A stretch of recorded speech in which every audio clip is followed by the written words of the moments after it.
अस्सलाम वालेकुम to all. हमने बहुत ज़्यादा रिसर्च को डिस्कस किया कि हम लोग रिसर्च क्यों करते हैं, इसके क्या फ़ायदे हैं, क्या इससे हम लोग नई चीज़ एक्सप्लोर कर सकते हैं, किस तरह हम अपने क्वेश्चंस के आंसर्स को फाइंड कर सकते हैं जो कि अननोन हैं, किस तरह की रिसर्च होती है, क्या डिज़ाइन होता है, सब कुछ हमने डिटेल में डिस्कस जो है वो कर लिया हुआ है। लेकिन रिसर्च को स्टार्ट करने से पहले कुछ स्टेप्स होते हैं जिनको अगर हम लोग फॉलो कर लें तो हमारे लिए बहुत ज़्यादा आसानी होती है कि हम एक अच्छा रिसर्च टॉपिक जो है वो सिलेक्ट कर लें। क्योंकि जब हम लोग बिल्कुल अब हमने रिसर्च जो का टॉपिक अगर कुछ सिलेक्ट करना है तो हमें वो टॉपिक हम किस तरह से सिलेक्ट कर सकते हैं, क्या कर सकते हैं, क्या नहीं कर सकते, ये हमारे लिए बहुत ज़्यादा कन्फ्यूजन क्रिएट करता है। ठीक है, तो आज के लेक्चर में हम उन स्टेप्स को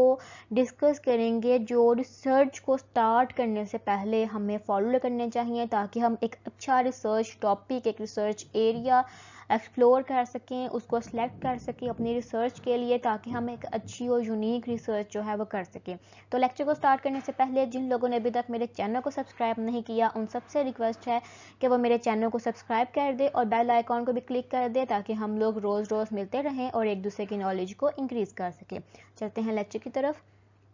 तो फर्स्टली हम डिटेल में थोड़ा सा इसको डिस्कस करते हैं पहले कि for the research students and new researchers,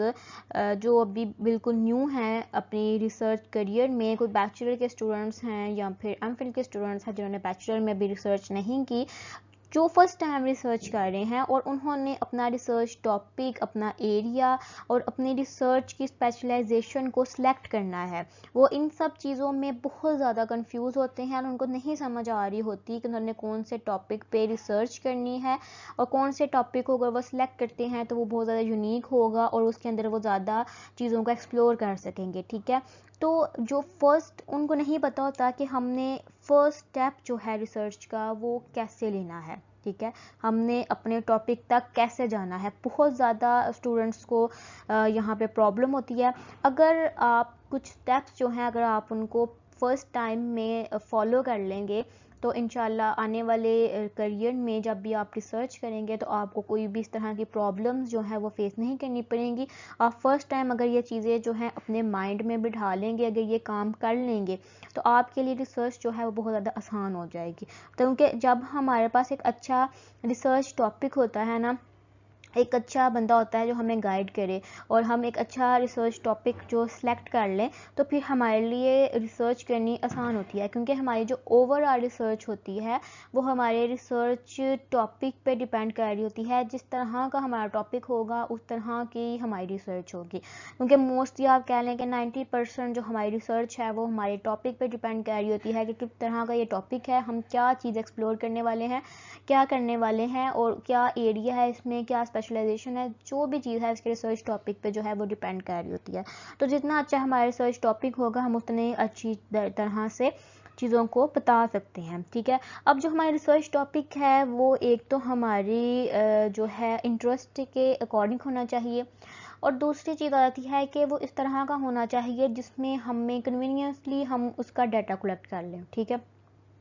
अब हम अपने तौर पे तो सोच लेते हैं, जिस तरह अगर हम बहुत सी बातें सोच लेते हैं कि हम इस तरह कर लेंगे, इस तरह कर लेंगे, इस तरह कर लेंगे, लेकिन जब हम लोग प्रैक्टिकली उस पर काम करते हैं तो वो चीज़ें जो हैं वो हमसे फॉलो नहीं होती। ठीक है, तो हम उन सारी रिसर्च के जो स्टेप्स हैं उनको फुलफ़िल नहीं कर सकते और हमें प्रॉब्लम होती है। और इसलिए जो है हमें कुछ स्टेप्स को देखना चाहिए कि अगर हम लोग ये वाले स्टेप्स को फॉलो करेंगे तो हमें हेल्प हो सकती है। ठीक है, बहुत ज़्यादा हेल्प हो सकती है, उनको हम लोग डिस्कस करते हैं।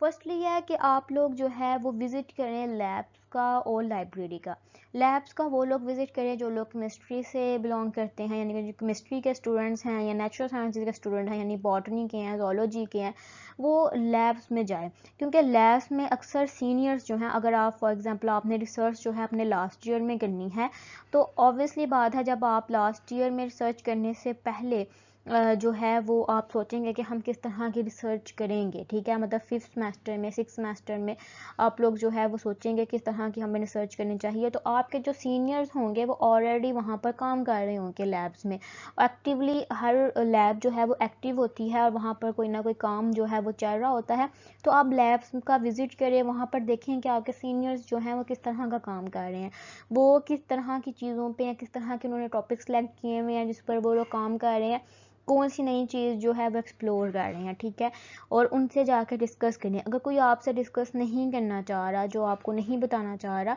तो आप उनको कहेंगे भाई मुझे भी कल को ज़रूरत पड़नी है इन सारी चीज़ों की, तो मैं आपसे सिर्फ क्लियर करना चाह रहा हूँ कि भाई ये जो आप जिस चीज़ पर काम कर रहे हैं इस फील्ड में और क्या क्या चीज़ें हैं। उसके अलावा जो लोग नेचुरल साइंसेज यानी कि जो लोग सोशल साइंसेज के लोग हैं या इसके अलावा हैं या बाकी लोग हैं यानी कि लैब से हट के जिनकी रिसर्च होती है कोई भी सोशल इशू पे, ठीक है, कोई स्टैटिस्टिकल रिसर्च है, वो मोस्टली जो है वो लाइब्रेरी विज़िट करें। अक्सर लाइब्रेरी में बहुत से स्टूडेंट्स जो हैं वो बैठ के पढ़ रहे होते हैं, वहाँ पर बहुत सी टीचर्स भी आपको मिल जाते हैं लाइब्रेरी में, उसके अलावा आपको स्टूडेंट्स भी मिल जाते हैं लाइब्रेरी में जो वहाँ पर बैठ के डिफरेंट बुक्स पढ़ रहे होते हैं और चीज़ों को देख रहे होते हैं कि अगर हम ये काम करेंगे तो कैसे होगा। या अगर जो सीनियर्स हैं हमारे जो कि रिसर्च कर रहे होते हैं वो अक्सर उस रिसर्च टॉपिक से रिलेटेड जो हैं वो बुक्स पढ़ रहे होते हैं ताकि वो लोग समझें कि ये टॉपिक से रिलेटेड हम क्या क्या चीज़ें फाइंड कर सकते हैं और क्या उनको वो वाले टॉपिक से रिलेटेड वहाँ पर बुक्स मिल रही हैं कि नहीं। इससे आपको फ़ायदा ये होगा कि आपको पता चल जाएगा कि वो किस तरह का टॉपिक पढ़ रहे हैं, उनको क्या फ़ायदा है इसके अंदर और उनको क्या क्या जो है परेशानियाँ जो हैं, हर्डल्स जो हैं जो उनको फेस करनी पड़ रही हैं। हो सकता है कि उन्होंने जो सी टॉपिक की बुक्स ली हैं वो उस यूनिवर्सिटी की लाइब्रेरी में मौजूद ना हो, वो वाले टॉपिक की बुक्स किसी और लाइब्रेरी में हो। यानी कि अक्सर अगर फॉर एग्जांपल हम लोग स्टैटिस्टिक्स फील्ड की बात करें तो इस तरह मेरी यूनिवर्सिटी में इतनी स्टैटिस्टिकल फील्ड से रिलेटेड लाइब्रेरी में बुक्स नहीं अवेलेबल थी, तो हमें प्रॉब्लम्स होती थी वहाँ पर। तो इस तरह हम लोगों को पता चल जाता है कि लाइब्रेरी में हमें किस तरह की नॉलेज मिल सकती है। हम लोगों से डिस्कस कर सकते हैं, हम उनसे पूछ सकते हैं अपने सीनियर से कि अच्छा आपने ये टॉपिक लिया था तो बताएं आपके मतलब ये टॉपिक आसान है, आप इसमें क्या चीज़ एक्सप्लोर कर रहे हैं, ठीक है। ताकि आप वो जो चीज़ एक्सप्लोर कर रहे हैं आप नेक्स्ट जो है सोच लें ऑलरेडी, ये बनता है ये एक्सप्लोर कर रहा है मैं इससे आगे जाऊंगा, ठीक है। अगर फॉर एग्जांपल कोई हम लोग अगर कह लें कि नॉर्मल डिस्ट्रीब्यूशन का कोई पैरामीटर एक्सप्लोर कर रहा है, ठीक है, तो मैं इससे अच्छे वाला यूनिक एक्सप्लोर करूंगा। कोई सोशल इशू पे बात कर रहा है तो हम कह सकते हैं कि मैं इससे हट के बात करूंगा, ठीक है। तो वो एक चीज़ इमेज बन जाती है कि आपने अगर ये वाला परसेप्शन अपना दिखा रहे हैं अपनी रिसर्च में तो मैं तो अपना अलग परसेप्शन रखता हूँ, मैं इस अलग परसेप्शन पे इसी टॉपिक को लेकर या इसको क्रिटिसाइज करते हुए इस टॉपिक को आगे जाऊंगा। तो आपको इस तरह अपनी रिसर्च टॉपिक में आसानी होती है। दूसरा है कि आप अपने सीनियर जो रिसर्च स्टूडेंट हैं उनके डिफरेंट ग्रुप्स बने होते हैं और वो ग्रुप्स में आप डिस्कशन कर सकते हैं। अक्सर आप देखें तो हमारी क्लासरूम में ही भी अगर हमारी क्लासरूम में 60 स्टूडेंट्स हैं तो 60 स्टूडेंट्स के भी कोई 7 8 9 ग्रुप्स बने होते हैं, 4 4 5 5 का। और वो ग्रुप्स फ्रेंडशिप ग्रुप्स भी होते हैं और वो फ्रेंडशिप ग्रुप के साथ साथ जो है वो डिस्कशन ग्रुप भी होते हैं कि वो आपस में बैठ के जो है वो डिस्कस कर रहे होते हैं कि भाई तुमने कौन सा टॉपिक लिया, तुमने कौन सा टॉपिक लिया, क्या कर रहे हो, कैसे कर रहे हो, वो आपस में डिस्कशन कर रहे होते हैं। तो अक्सर अगर आप जूनियर हैं उनसे और आप उनकी डिस्कशन में जाके थोड़े से उनकी डिस्कशन को सुनना चाहते हैं कि भाई आप किस पर रिसर्च कर रहे हैं, क्या कर रहे हैं। अब जिस तरह हम थे तो हम लोग क्या करते थे, हमारी सीनियर्स जब रिसर्च करते थे, रिसर्च कर रहे थे तो हमारे टीचर्स हमें कहते थे कि आप अपने सीनियर से बात करें, उन आपको जो चीज़ अच्छी लग रही है आप उनसे डिस्कस करें कि वो इस पर क्यों रिसर्च कर रहे हैं और इसमें उनको क्या क्या चीज़ें जो है वो आसानी हुई हैं, क्या क्या उनको मुश्किलें फेस करनी पड़ी हैं, ताकि आपको हेल्प हो। अगर वो लोगों को ये चीज़ें गाइड करने वाला कोई नहीं था तो आपको गाइड करने वाला हो। तो हम अक्सर अपने सीनियर से पूछते थे कि भाई जिनके साथ हमारी ज़्यादा फ्रेंडशिप थी हम उनसे बात करते थे कि वो किन टॉपिक्स पर रिसर्च कर रहे हैं और आपकी क्लास में से सबसे ज़्यादा अच्छा रिसर्च टॉपिक इसने अपना रखा हुआ है और या फिर वो किस टॉपिक पे रिसर्च कर रहा है। ज़्यादातर रिसर्च जो है वो अप्लाइड में हो रही है, प्योर में हो रही है।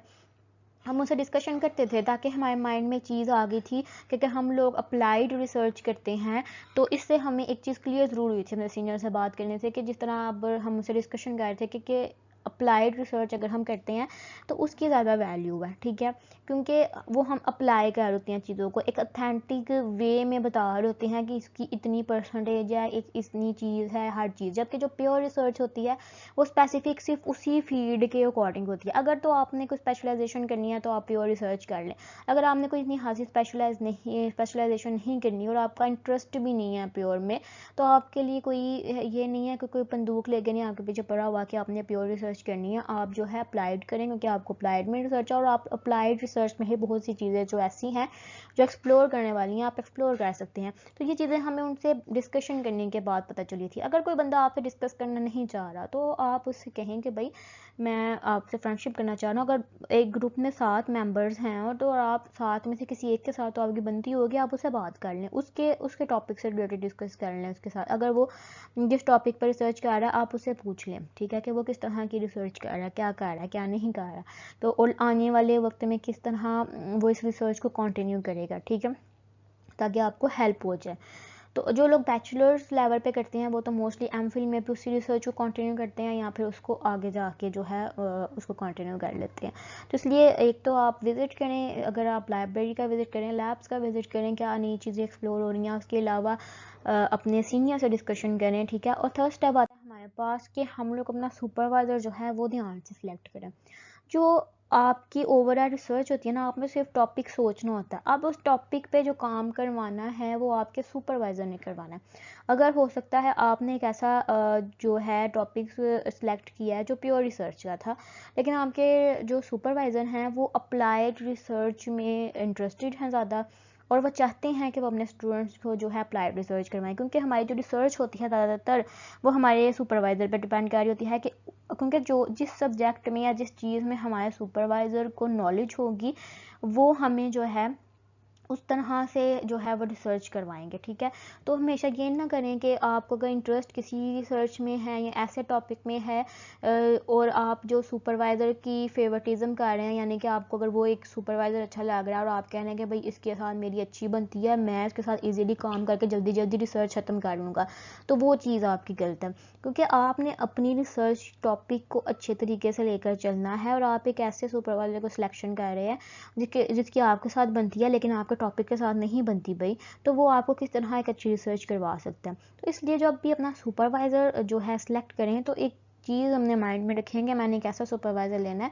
जो कि मेरे टॉपिक को समझे, ठीक है। क्योंकि अक्सर आप जब भी अपनी अगर आप पढ़ रहे हैं तो आपके डिपार्टमेंट में आपको पता होता है कि आपकी कौन सी टीचर जो है वो कौन से सब्जेक्ट में जो है उन्होंने स्पेशलाइजेशन की है या उनको किस तरह इंटरेस्ट है, ठीक है। अब जिस तरह मुझे पता था कि मेरी कौन सी टीचर जो है उनको किस चीज़ में इंटरेस्ट है ज़्यादा और वो क्या करती हैं, हम उनके साथ एक टाइम स्पेंड कर रहे होते हैं और हमें हमारे सीनियर टीचर्स जो होते हैं हम उनके बारे में सारा पता होता है, ठीक है, कि वो क्या करते हैं, किस तरह उनको इंटरेस्ट है, क्या वो कर रहे हैं।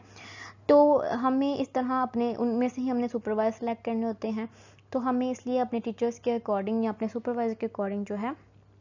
पता होना चाहिए कि वो किस तरह हमें हेल्प करेंगे, कि हमने किस तरह का जो है वो टॉपिक, अगर हमें टॉपिक जो है वो प्योर में सेलेक्ट किया तो हमें किस तरह कौन से सुपरवाइज़र को हायर करना है, और अगर हमने दूसरा किया है अप्लाइड में तो किस तरह करना है, और अगर कोई और डिफरेंट को टॉपिक है जो दोनों का मिक्सचर है तो हमने किस सुपरवाइज़र के पास जाना है, क्योंकि आपकी जो सुपरवाइज़र है उसके ऊपर ओवरऑल आपकी रिसर्च डिपेंड कर रही होती है, क्योंकि हमने A to Z उन्होंने गाइड करना होता है, उन्होंने हमें बताना होता है कि हमने काम किस तरह करना है। हमने तो उनके पास टॉपिक, हमें वो कहते हैं कि टॉपिक सोचो, अक्सर हमें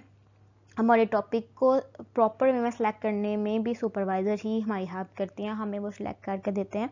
तो हमारी जो ओवरऑल रिसर्च होती है ऑब्वियसली बात हमारे सुपरवाइज़र पे होती है जो हमें हर जगह पे गाइड कर रहा होता है, ठीक है। होप सो कि आज जो मैंने आपसे स्टेप्स डिस्कस किए हैं जो हमें किसी भी रिसर्च को स्टार्ट करने से पहले लेने चाहिए वो आपको अच्छी तरीके से समझ आए होंगे, और ये ऐसे स्टेप्स हैं जो कि हमें कोई भी रिसर्च की बुक में नहीं मिलते, लेकिन ये एक प्रैक्टिकल लाइफ में जाने से पहले वाले स्टेप्स हैं कि कोई भी हमने काम आप प्रैक्टिकली करना है, कोई भी हमने सिलेक्शन करनी है टॉपिक की प्रैक्टिकली, तो हम आप उस पर काम करना चाहते हैं, अपने ख्वाबों की दुनिया से बाहर निकल कर एक प्रैक्टिकली वर्क करना चाहते हैं, लोगों को बताना चाहते हैं कि हमने ये काम किया, तो वो किस तरीके से हम लोग अच्छा कर सकते हैं। हमेशा अक्सर काम हम किसी से डिस्कशन करके कर सकते हैं अच्छे तरीके से, क्योंकि जब तक हम किसी के साथ कुछ चीज़ें डिस्कस नहीं करेंगे ठीक है। तो हम कैसे एक नई चीज़ बनाएंगे, तो अक्सर अपने सीनियर्स के साथ, अपने टीचर्स के साथ डिफरेंट, अगर आप फॉर एग्जांपल प्रेजेंटेशन हो रही है, आप प्रेजेंटेशन के दौरान क्वेश्चनिंग कर सकते हैं जो आपके माइंड में उस टाइम आए हैं। आप उस क्वेश्चनिंग से अपने टॉपिक को लेकर आ सकते हैं कि भाई ये वाला क्वेश्चन है। अपने टीचर से उन क्वेश्चंस के बारे में आंसर्स लें, उनके साथ डिस्कस करें, और उसके अलावा जो है डिफरेंट क्लास लेक्चर्स में बातचीत करें उनके साथ। ठीक है, तो ऐसे ऐसे ही चलता जाता है सारे का सारा। तो होप सो कि आपको ये चीज़ें जो हैं वो क्लिक की होंगी माइंड में और आप इसको फॉलो करेंगे। अगर आप इसको फॉलो कर लेते हैं एक दफ़ा, तो आपकी आने वाली सारी रिसर्च जर्नी में ये बहुत ज़्यादा आपके लिए यूज़फुल हो। Thank you for watching my video and don't forget to subscribe my channel and share with others. मिलते हैं कल एक नई टॉपिक के साथ, एक नई इन्फॉर्मेशन के साथ, एक नए लेक्चर के साथ। देखते रहिए मेरे चैनल को और काइंडली सब्सक्राइब करना मत भूलिएगा। Thank you so much.